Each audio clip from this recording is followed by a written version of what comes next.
If you really think about a business, the main components of it, it's the income. What's the profit margin? How much is it costing me? Money comes in and money goes out.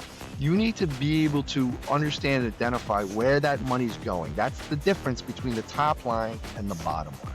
You're working for the business instead of the business working for you. I'm a prisoner of my own device here. Those are all symptoms of a bigger disease. Make sure you have enough cash and liquidity to weather the what ifs in business. Or you got to plan for the things that can go wrong before the things can go right. As an entrepreneur, I have a head of ideas and cloud dreams. It keeps me motivated, but business doesn't operate like that. This is the Relentless Pursuit of Winning podcast, where we are here to educate, equip, and inspire people to build extraordinary companies. We're so glad you're here. Don't forget to like, subscribe, and hit the bell so you can get updates every time we drop a new episode. Now, let's get it started. Hey, folks, welcome to another episode of the Relentless Pursuit of Winning podcast. My name is Rick Meekins. I'm going to be your host today. And in our studio, we have Connor. Tyler, how are you today, sir? I'm doing good, Rick. How are you? Fantastic. Doing absolutely fantastic. Thank you so much for being here. I'm looking forward to our conversation. Yeah. Folks, if you have questions, thoughts around your finances, need to do things a little bit different, you're going to want to pay attention to the show. But before we get started, let's do this. If you haven't done it already, I would be honored if you would like, subscribe, and hit the bell so you get updates every time we drop a new episode. Without further ado, let's get to it. Connor, do us a favor. Tell us who you are, what you do, and why you do what you do. Yeah. My name's Connor Tyson. I'm the owner and founder of Progress Solutions. I'm a financial wellness coach. I basically work with people that make good money, but they feel stressed, behind, and they feel like they should be further ahead, and they don't have a clear system for their finances, right? So I stop the stress and conflict with people's money. You've had a history though with your own story, and you've created your situation from, or your present situation from what you experienced in the past. Can you kind of walk through that a little bit? So growing up, I learned that there's a lot of power behind this thing called money. It changed people. There was a lot of fighting in the household and all that other stuff. So I took it onto myself to learn everything I could about money at a young age. And I went to college, got a degree in finance, and I became a financial advisor. Got, all the letters after my name. And basically, I looked down and I realized that I had serious debt. I had like almost close to $60,000 of debt. And I was like, this doesn't make any sense. I have all the knowledge in the world. How could this possibly be? And I was pretty scared at the time. So I realized it was really about habits and behaviors. It had very little to do with the knowledge. And I started surrounding myself and asking questions to people that I knew were successful with money, mirroring what they were doing, became debt-free. I've been debt-free since, built up a very nice planning practice, sold it. Now I do financial coaching because I realized it's really about habits and behaviors, right? Mm-hmm. That's why it brings us here today, get the message out. Like, you're not alone, and there's people there willing to guide you. Yeah, I think sometimes that's the hardest thing, as entrepreneurs. We get into these businesses and we're good at what we do, whether it's coaching, whether that's, doing service work or whatever that is. We're good at what we do, but the financial part of this, I don't want to say is a mystery, but I'll say that I would bet that a lot of us could manage our money a little bit differently. What kinds of things are you seeing? What kind of mistakes are you seeing? Like just off the bat when you start working? Right off the bat, well, it's kind of like the lead up to it. Like you said, like, I have this great idea or whatever. I'm going to go run a business, right? No one has taught you the finance piece of it, of the different elements that go into running a business from a cash flow operating system, right? And that's really the lifeblood of your business, right? So let's say you're really successful and you sell a bunch of widgets or goods or services and you have this inflow of money. Great. Now, what do I do with it, right? You have taxes, you have overhead, you have operating expenses, you have owner's compensation, you have, right? Where does this all go? How do I make this happen? And you kind of delegate it out sometimes, but then you get a report back. You don't even know what you're looking at, right? What levers to pull to get to the next level. So yeah, I see that a lot. I see a lot of things like they don't have, a lot of people are reactive versus proactive with their finances, not just in business, but also personal side. What was it? What was the story? Who was a client perhaps that might have, come to you and they seem like they're doing all the right things. They're billing, they're collecting on time, they're they're doing the, what you might call like the block and tackle things, but they're just not hitting a profit margin that makes sense to it. That makes sense. Well, yeah, I mean, the profit piece of it's good, but it was really the cash flow. So I had Okay. a woman that was running a pretty successful business, making about $20,000 a month, right? It's pretty nice, but profit was great. But then the cash flow, right? Like I've seen profitable businesses go out of business because they can't make payroll, right? Because they've already committed monies to some other future inventory or marketing budget or right. And Hmm. then they run out of money. And then it's like, okay, now I need to go into debt, right? A line of credit to extend that. And then they get into that trap. And then that might extend the life of the business for another 9 months, maybe 12 months. Hmm. But sooner or later, the Pied Piper has to be paid and there's no money, right? So it's really not being proactive and doing forecasting, Hmm. also leveling out the cash flow. Does that make sense? It's like I talk about hills and valleys accounts, Okay. right? So like the fluctuation of business, it might be seasonal, it might just be based upon the things you're spending money on, Yeah. but how to level that out over a period of time to make it predictable and less stressful, right? Because that it's human nature to avoid those things you don't understand in the first place, right? So if you don't understand business or personal finance, it's intimidating, right? So Hmm. procrastination, let's just say, is disguised as it's an emotional response to something that's causing you stress or boredom or something inside of it. So you just put it off or you delegate it out. But sooner or later, it gets so pronounced that you have to do something about it. And you're reacting versus being proactive, right? You're playing whack a mole with your bills. You're shifting things around. You're taking things from 24% APR onto an introductory rate for 6 months, and, right? You know that cycle. And sooner or later, there must be something wrong with me, right? The guilt, shame, remorse, the anger, the confusion, and it's like, I don't understand, right? So it's almost like a self-trust thing at this point, right? You've been in the game for a while, you keep running into the same cycles, and it's like you tell yourself it's not lack of motivation. I can tell you that much. So you have all the intention in the world of doing it, but then your brain subconsciously is telling you, I've heard this story before, man, and you've disappointed us. You've really hurt us in a lot of different ways, and other people around you. We're not even going to deal with this, and you avoid it or and that's that cycle that goes on. So I see that a lot with businesses. Yeah, that's painful. That's painful. I need to really address the elephant in the room. But there are those of us, as we talk about that, are doing, I guess, top line looks good, Yeah. and I mean we're doing the thing, but the finance thing is it's not directly. We don't necessarily see it as how we're going to help our clients or Yeah. how we're going to, pay our team, et cetera, et cetera. And to me, it looks like we need to be able to understand what it's like to work with someone like yourself to get our finances under control because it's not necessarily when I look at this, when I look at what you do, I guess top of mind says, okay, I have to pay for this. But the reality is, in my opinion, and you can correct me if I'm wrong, we would end up better off financially working with you or working with someone that does what you do. Is that Yeah. I mean, because I take something that's very complex, intimidating, and make it very simple and tangible and implementable. So, perfect story. Went to my accountant and he said, listen, great. You had a phenomenal year. You made like a $90,000 profit. And I'm like, great, show me the money because it's not in my bank account. Where did it go? Right? You heard that story before, right? Like, Yeah, you I can heard that relate. one. And the thing between the top line and the bottom line is all the missing pieces. But if you really think about a business and the main components of it, it's the income. First, we have sales and marketing. Then you have the products or services you sell. Which ones are profitable? What's the profit margin? You brought that up, right? If it's not profitable, you either have to reinvent it or get rid of it. Then you have the overhead. How much is it costing me to run this business? What is my burn rate of fuel? Which brings me to the next thing. It's the cash flow inside your business. Money comes in and money goes out.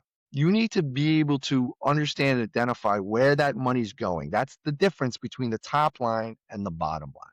What are the obligations that are fixed? Taxes. I need to pay myself and my employees. Right.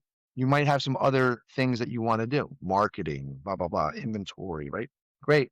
And also, how do I survive not just this month, but like a quarter from now and then a year from now? Like I have to start putting money as aside for those other, projects. Yeah. And you can have an operating account, but then you have to have a system, an automatic system, so you can show up as your best self even on your worst month. You can automate 70% of it. All I got to do is take care of the other 30. I can do that.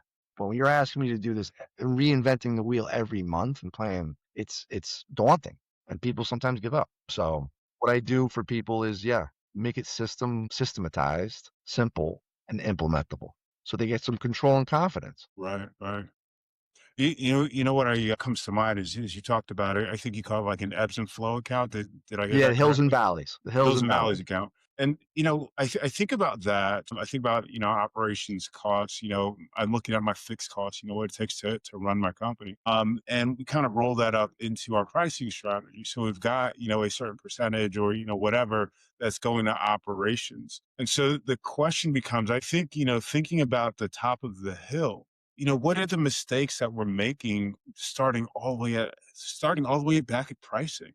Say I'm I don't know, well, I'm a plumber, and I've got, I know my costs, et cetera, but I'm not accounting, for the hills and valleys account. I mean, talk to me about how I need to build my pricing models. Well, the pricing is kind of the effect of the profit that you want to make. You can do it at cost, but you're not going to make Mhm. any money, Right. right? So now we have to take in consideration the profit margin you want to back in. But prior to that, you have salary, you have the gas, the supplies, the time. This all goes into the pricing.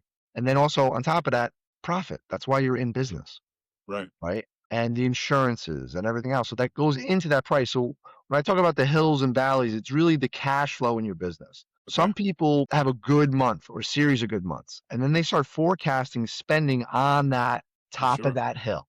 Well, what they don't know is the cash flow might dip off, but you've made projections of spending based upon the high revenue numbers that you've been getting. Hmm. And if you hit a valley, seasonally or otherwise, have a couple cancellations or overages on that plumbing job, and you got to re-go in and buy more supplies, who's eating that? Yeah. Do you have the cash, emergency fund, or I call it the Hills and Valley account to get through that season? So how do we figure out like what we can reinvest in the business? I mean, if we're at that top that high point, and it's like, okay, you know what, I can do some additional marketing. I can, because I know that valley's coming. Hmm. Let me prep for this by investing a little bit more money in marketing and, get some more visibility and see if we can bring more customers in. I feel like there's a struggle there, because Yeah, if we're just focusing on the hills and valleys account, we're taking away from the growth. potential that we have to invest in marketing. Yep. So you can actually earmark a portion of that money to marketing. You can, like, just like anything else. Like, I want to have a Christmas party for the business. Right. Okay. Are you going to borrow that money, or are you going to actually put aside proactively, intentionally monies for this project? Right. Forecasting of what that is. You can't put everything towards that and have a clarity of like, okay, my marketing budget is going to be 11% of my revenues. Okay, great. And sticking to that over time, because other things are going to happen. And if you just go willy-nilly about it because you think you're going to have the money later, you might not. And you've already committed. This is the big thing I always tell people: you can't spend the same dollar twice, Yeah. right? Because I've already earmarked this money towards marketing. Something else happens. The transmission on my truck goes in the delivery truck. Oh, wait, I didn't really account for that. I have to take money from that I've already talked to for about marketing to fixing and upkeeping the trucks, Yeah. right? So it's being proactive and intentional and having a clear dashboard of tell your money where to go versus wondering where it went, and having a system in place so it's automatically happening. Like, money comes in, great. I don't care what it is, $1,000. How much of these $1,000 are going to these different accounts or these purposes, these goals, to make sure I can go through that? The first thing I always say is put the mask on yourself, right? Make sure you have enough cash and liquidity to weather the what ifs in business. And there's a lot of Hmm. them, right? So do that first. Then, or you got to plan for the things that can go wrong before the things can go right. Mm. I think as an entrepreneur, I have a head of ideas and cloud dreams. It keeps me motivated, but Yeah. business doesn't operate like that. And you need to have accountability of what could go wrong before right, make sure that's taken care of, and then let's grow. I'm all about growth and scaling. Is there's like a certain I like what you said about like having a system and then just automatically putting, money into different buckets. Yeah. the question would become is what happens when we have excess? So we know, our run rate for the next 3 months. We have an idea of what our run rate for the next 3 months is. We got all the buckets full for next 3 months, and then we still have, cash on top of It's that. a good place to What do you be. recommend folks do? It's a good place to be, Yeah, right? definitely. What I like to do is have my business pay me instead of me pay my business. Okay. I like to get paid in dividends, right? I like Yeah. to take that excess cash flow and spend it on myself as the business owner. If I Okay. have everything all taken care of, I could look around and I have choices and options. When I do not have cash flow, I don't have much choices or options. I'm Right. looking for, something that's going to fill the hole. That's probably going to cost me in some way, shape, or form. So if I have excess and everything's all taken care of, what do I do with it? Good. Now you get to choose. You can pay yourself, you can pay bonuses, you can scale, you can hire people, you can delegate, right? When you don't Right. have that, you don't have many choices. It's you're going to work the 70-hour week to make the shortfall. You're not paying payroll for yourself. Another week goes by where you're not taking a family vacation. Why? Because you got to be for the business. You're working for the business instead of the business working for you. And I see that a lot too, where people start the business, it's got legs, proof of concept, they're making money, and then they realize I'm a prisoner of my own device here. Yes. I just created something where I'm not seeing the family, I'm not seeing the kids, I'm stressed out, I'm constantly doubting myself, and I'm coming up with trying to come up with band-aids, right? It's like those are all symptoms of a bigger disease. Let's cure the disease, which is usually getting a cash flow operating system in your business that basically affects all the different parts of that business. I talk to a lot of people that are, they're just not getting enough, business. Enough Or at least they business? don't feel like they're getting enough business to be able to, take care of, their personal needs. And then, as you said, create the buckets, put the money in there. It's just like, oh, I got to take from my tax account because I have to, XYZ or, whatever that looks like, Yeah. it becomes very scary because you're constantly robbing Peter to pay Paul. Yeah. I always say that you're always chasing clients and revenue. Why? Yeah. Because on the other side of that, you don't have a system on your personal side, right? So there's Yeah. always a hole in the boat. So you're always constantly trying to figure out ways to be increased price, more clients, more revenue, right? Because there's a hole in the boat to make up, and you're using the business as an engine to fulfill your personal side sometimes, Yeah. right? And those things should be not commingled. You should have them as two separate entities and treat them as such and have a system for each. But Sure. yeah, you're 100% correct on that. So how do we get to a point where, and I guess I'm asking the question about the system itself and the discipline to stay within the system. What is that like to go from, all hell breaking loose in her Yeah, financial chaos and planning doubt to to being certain. fully systematized and both, in the business and the personal side of things? Because, I mean, as entrepreneurs, I mean, we're one person, regardless Yeah, of, many that hats. those two hats, so to speak, that we have to wear. Yeah, those way more than two hats, right? There's like 28. So that's another Yeah. reason for systems, right? In that it automates. It's not really lack of time or anything, it's bandwidth issue, right? You're getting called in all these different directions and you're putting out fires and you're trying to get things. It's at the end of the day, again, back to procrastination. I'm putting it off because it seems too overwhelming, too burdensome, too boring. I don't want to reconcile this whole spit. Are you kidding me? I'm just going to do it to a bookkeeper, right? That's the reality of it. Where if you can simplify that and automate those things based upon your revenue of your business, based upon prefixed formulas, it locks in profit, it minimizes uncertainty or variability. So then you can actually get into a position of asking yourself, what do I do with this excess? That's a good place to be, right? Yeah. And if they're not getting enough clients, there's symptoms to that, right? So it's like, I'm not getting enough. All right, who's your ideal customer? What, not the demographics, but the psychographics. Mhm. What are they Googling? What are they saying to their buddies at the bar? Yeah. Like, oh man, I wish I had a blah, blah, blah. Or do you know anybody with a, right? So those are the things people buy solutions, not benefits and features, Yeah. right? What is it that they get out of? If you can speak into that and if you can articulate the problem better than I can, I'm going to automatically think you have the solution. I'm probably going to be willing to buy that, Mm. right? And then where do those people hang out? What is that chain of events? That's how you get more customers, right? But then once you get the customer, it's always say that like now what, right? So it's like Mhm. that was the first challenge. Get the customer, right? And then have them pay me. Okay, then now they've paid me. Now what? Right? And it's like it's a constant like going over hurdles and fences, but Once you figure that out and you can automate that, it's a beautiful place to be because then now you have choices and options instead of stress and uncertainty. Yeah.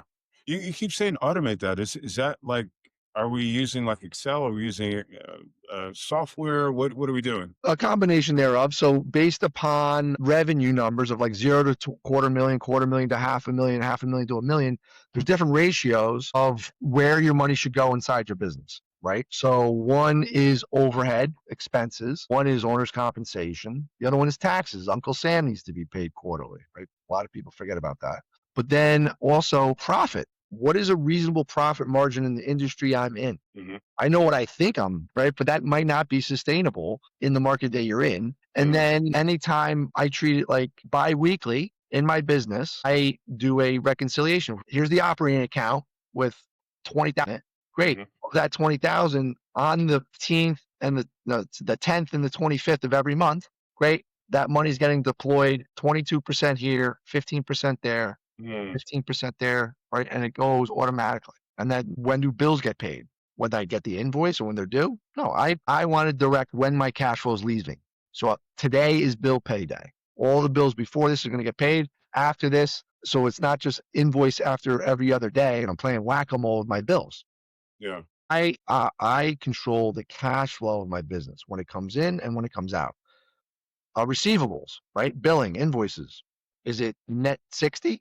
What can I do to make it net 45 or net 30 or net Yeah. 14? Right? Yeah. Let's get that money in for the cash flow. Right? So there's a lot of different aspects, but you take all these things and you make them real simple. Focus on the things that really matter. And one of them is the cash flow. You can be very profitable, still go out of business. I've seen it numerous times. Yeah. 100%. 100%. 100%. What do you recommend to people to shorten their receivables, the length of receivables? It's like, even when you say, hey, on demand, 14 days, 30 days, sometimes pay whenever the heck they want to because they don't have your system in place. What do you recommend to people? Well, one of them is money going out. I'm a big one on is vendors. You can negotiate with vendors. What you should be Hmm. concerned about is money going out of your business, right? So if you can negotiate with vendors to extend that out as far Hmm. as possible, great. And then with customers, contracts and automatic payment of services upon services. So it depends on the industry you're in, but let's say you're, construction, most people plumbing, like you said, HVAC, project costs upfront, right? And then 30, 2 weeks after the job is done, I need the next third. But there's also consequences to not doing that, right? So they know this is what it is. This is the expectation of when this money is due. And, then, collections or whatever else you got to do. Just got to stay on top of You them can't have, yeah, and you just can't have make a money out system on for the that. street. You want to Yeah, get that yeah, money yeah, in. yeah. Another question for you. What is the difference? You brought up a bookkeeper earlier. What is the difference between a bookkeeper and what a bookkeeper does and what you offer your clients? Yeah, so I don't do bookkeeping. What I do is I help them understand the components of their cash flow operating system. I keep saying Hmm. that word, but it's like you want to set up different areas of your business so you control what levers to pull to get the results you want, Mm, right? A bookkeeper basically takes all your invoices and everything like that and makes it organized and yeah. gives you back a report. And at the end of that, hopefully there's some profit and loss in that idea. It's not P&L is not just two letters in the alphabet, right? So, but what are the components that made that up? You talked about the top line and the bottom line. Hmm.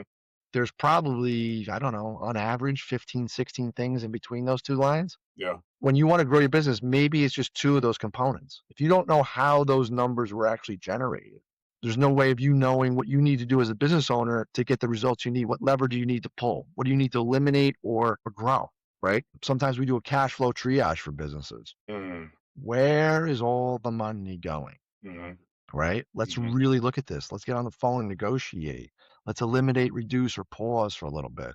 Hmm. Right? If that business needs it, or if so it's different for different businesses. But the Hmm. biggest thing I see is that there's no, as the owner, there's no financial acumen in the components of what really is the lifeblood of a business, which is cash flow. Yeah. You need to Yeah. understand that you need to have a system around that because if you're reinventing it every month or every quarter, it's very, very difficult. I see a lot of that. I see a lot of running the business from the bank account. But yeah, because And it's like you said before, it's it's right here, right? I'm yeah, on my phone. The balance is there. Let's spend it. That's not how exactly. businesses work. Because what happens is it's just like let's use an analogy of like your personal life, right? It says you have whatever $1,000 in your bank account. Yeah, Great. You go ahead and buy the $800 whatever. What you don't take in consideration is, oh yeah, that quarterly car auto insurance payment's coming out. The sports equipment for my kids. Oh yeah, the credit card payment and the car payment are coming all out in the next 6 days, yeah, every other day. I didn't yeah. account for that. I just saw $1,000. I didn't know $1,200 is coming out in the next day. And then what happens is 4 days later, it says, right? And I'm like, oh no, that's right. I forgot. I've already spent that $1. Now I'm trying to spend it twice. Yeah, yeah, spend the money twice, that's my favorite thing. What was a great what's a great story, a company you helped, really turn around, somebody that was, really in the straits and, again, we have the system side of things, which is one component of that, but there's a discipline side of things that says, "Hey, you know what? I have to do these things on a regular basis." What was an example of a company that you worked with Yeah. where So you I helped them worked for a turn couple. around both the system and the discipline of using the system? Yep. So one was a woman walked away from her corporate job and she saw an opportunity in a photo booth business. Mhm. So she started off, right, with a great idea, bought the equipment, and now it's like, okay, I have to get the customers. Word of mouth. Where can these people? So then she realized, then I'm not getting the customers I need. So I thought, so I said, where else have you seen photo booths besides weddings? So I've seen them at golf outings. I've seen them at schools. I've seen them at. Okay, so now we're going to get ourselves in that, right? What is it that people? Why would they choose a photo booth over a traditional photographer, right? And we started getting to the psychographics of Mm, what that is. So now more people are attracted to her. She was making close to $20,000 a month. And she got to the point where now I can scale. I have to hire somebody. I've never been through that experience. mhm, Is it a 1099 or do I make them actual employee? mm, Oh, that's right. Now we need more vans to now we need another photo book. Taking them mm, through that whole thing and then understanding, checking with their money before they hired the new person. Is that a profitable decision? She knew her numbers. She knew that she could only pay that person a certain amount before it yep, didn't make any sense. yep, Um, the habits, building the habits of checking in with the money and reconciling every Friday, doing your own bookkeeping very simply, staying on mhm, top of it for 10 minutes, 15 minutes a week, and then paying the quarterly taxes and realizing, wow, I'm overpaying my quarterly taxes. I'm probably going to get a refund. mm, Taking that extra cash flow, putting it back in the business, then seeing a profit. Great. I'm going to pay myself a bonus, mhm, right? Or incentivizing employees with the vision she had. And by the time, within a year, it was like quadruple the revenue, quadruple the profits, loving what she's doing. Now she's maybe working 25 hours a week mm, and collecting monies. And she has wow, other people and has an automated marketing system. It's a beautiful story, right? Because like you focus on one turnaround, but it's like I think the best stories are the ones that like realize they need help early on, yeah, and you take them to that journey, and then you see what they've grown into off of just a simple idea and all the yeah. challenges they've overcome proactively, and it's not all on their shoulders. That was a I great think the story. Yeah. harder stories are those where, you've been in business, for a while, and you're doing the thing. I worked with a boiler company a number of years ago, and they weren't including like profit, and they just had a certain percentage that they were just throwing in there, to cover ops. And it was kind of like a wish and a prayer, to make sure they could cover everything every month. And I think that there's a different because you've been doing it a certain way for a long time. Yeah. There's a certain there's a different sort of discipline that has to go into making the system work. Even if you have the system, even if you have the tools, actually getting in there and changing your habits. I think that that's a rough, it's It's sometimes a hard. rough thing, especially when you're coming from behind. Say you've got, $150,000 in debt on top of that. Yeah. Yeah. That's that hard. That's a difficult conversation. It's kind of like helping them realize what would success look like. Mhm. Right? There is a frustration point They know what they're doing now is not getting the results they want, or it's against. So it's like I call it the restart button. Yeah. Like if you were able to hit the restart button and go talk to your earlier self, what would you have changed? They would have been like, yeah, Punch him in I the would mouth. definitely would have carved out time. Yeah, I wouldn't have done it. Or, but it's like, what does success look like? So let's hit the restart button and relaunch, Yeah. right? You have that Yeah. opportunity, right? I wouldn't have done this. I wouldn't have done that. I would have repriced things differently. I would have, okay. And getting deeper than the surface level, right? Like accumulate 100. I wouldn't have accumulated $150,000 in debt. Either would most people. But how did we get there? What was the first? What was the origins of that symptom? When did you first notice that? Why did that happen? Right? And then walking through that, and then what would have been, and then moving forward. All right, now we know how we need to operate so we avoid doing the same thing over and over and expecting, and then getting a resentment. They relive that and then they're so exhausted and burnt out by it. They're like, okay, now I just have to sell this. I'm out. Yeah. I'm not. I'm just looking for somebody to sell, but they don't have the cash flow operating. So they're not getting the price they think the business should be worth. All the blood, Yeah. sweat, and tears they put into it. They just walk away completely aspirated sometimes. So Yeah. Yeah. those are other good turnaround stories. Where the business launch kit I have, where no matter where you are, if you find you're frustrated 5 years into it or 8 years or whatever, and you're like, oh my god, you can relaunch your business by hitting the restart button in these different areas and getting your clarity, control, and confidence around what you're doing and why you're doing it. Yeah. Yeah. Yeah. I was talking to somebody yesterday about that. The guy, I think he had like $100 million business, and he was just really challenged by some of the issues that were going on in the company, and he just decided over the course of a week, he was like, you know what, I'm selling it, and he Yeah, I'm sold it. out. And it was just, he didn't go through like that long. He's like, oh, the valuation, da da da da, came to terms, pretty quickly, and said, this isn't fun anymore. I went out, probably did something, along the lines of a short sale. Yeah, that definitely happens. It happens a lot. It happens a lot, and it's like that whole book about the E Myth, right? Working in the business versus working on the business. It's true. Yeah. Yeah. And I kind of help them work on the business, but understand what they're doing, why they're doing it, how it makes the next couple years much smoother. And then I hand them off to when they understand those components, then I hand them off to the profitability coach. Now you're ready to, do that because you didn't understand that you didn't have a strong foundation of the basics. Hmm. So now you're ready to scale and enjoy what you're going to do. And What well, what is the profitability coach? profitability coach, Yeah. someone that talks about like the aspects that really help profitability focally, right? So it's like Hmm. the receivables, the Hmm. cash, right? Getting the Hmm. money in, the profit margins, how to increase that, the Hmm. ROI, right? Those are the aspects. That's the sizzle, right? It's Yeah. like that's the pieces that they want to talk to because that's But if you don't have the foundations, Yeah. it's gonna turn ugly, right? I've known, like you just said, $100 million business. The guy's miserable. Yeah. Yeah. So it's not always about that. It's usually cash flow and being able to have the business work for you instead of you working for the business. Yeah.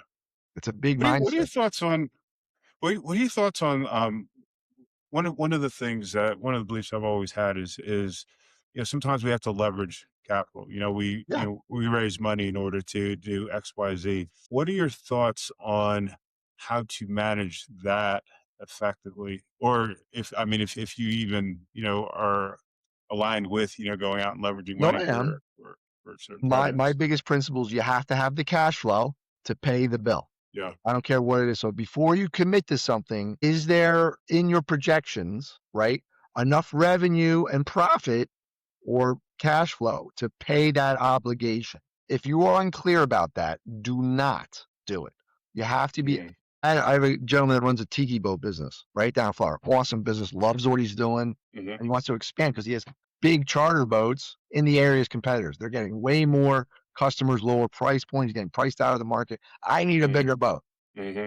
That seems like the easy, right? Hit the easy lever, easy button. Before you jump, you better make sure that pool has water, right? So now let's really go through what does that constitute? Would that actually mean you make more profit margin based per capita of the customers that you have? What would that Yeah. marketing budget look like? Now you need a new captain.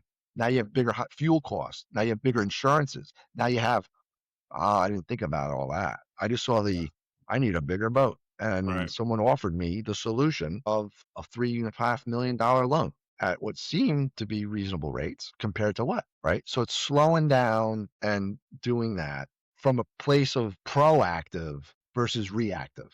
Mm. Don't allow yourself to get in a position where it's like almost too late and you have to do something. You don't have Yeah. any choices or options. Yeah. That's the big difference of it. Like, so I'm all for, thank God we had that. I think that's what made this nation so great. We have such a great financial arm industry in our right, and we have lines of credit and capital requirements and all that stuff, right? That's Yeah. how businesses become $100 million businesses. Exactly. You can't get there without, well, you can, very, very rare, but you need to have leverage and debt and things like that. You use it as a tool, not a necessity. Right.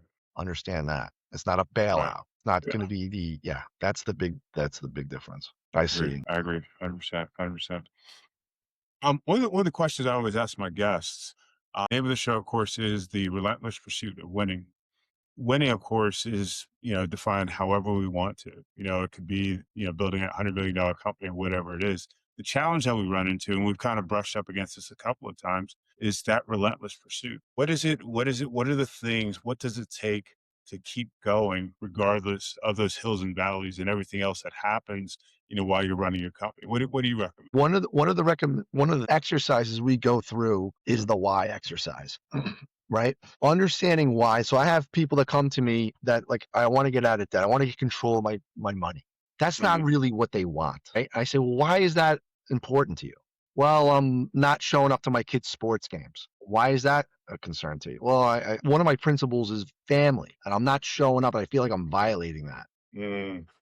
Now we're getting somewhere. And so that will motivate you to change habits and behaviors and drive through walls. The real reason why you started the business, who else outside of yourself depend upon this? How long have you been dealing with this? What would shift in your life if this opportunity happened, right? What opportunities would open up that don't feel available to you now? What would your personal relationships sound like? Would you be fighting with your spouse and trying to make excuses every other Wednesday? No. Maybe you'd be unified.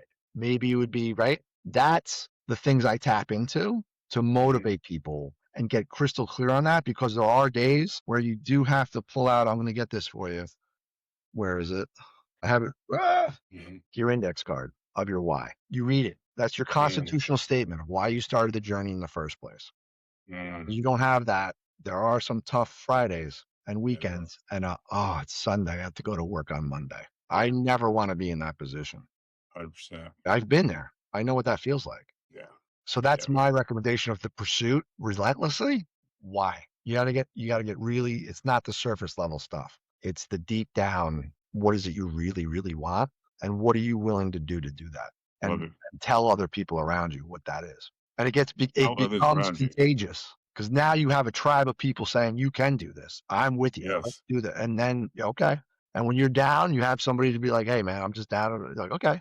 And they build you up and they help you and they find solutions. And it's a beautiful thing, Rick. Beautiful. Yep. Yep. Tribe. The community. I love it. I love it.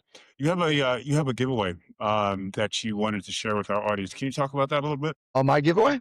Yes, sir. Yeah. So I have anybody out there that's read any of this stuff is resonating with you. And you're like, yeah, that's me or whatever. Complimentary consultation. We sit down. I have a business launch kit. I have a whole bunch of tools to help solopreneurs, business owners. You might have a small team. I can help you. And if it's not me, I have a whole army of people behind me that can jump on board and help you find the solution you need. And you're not alone, right?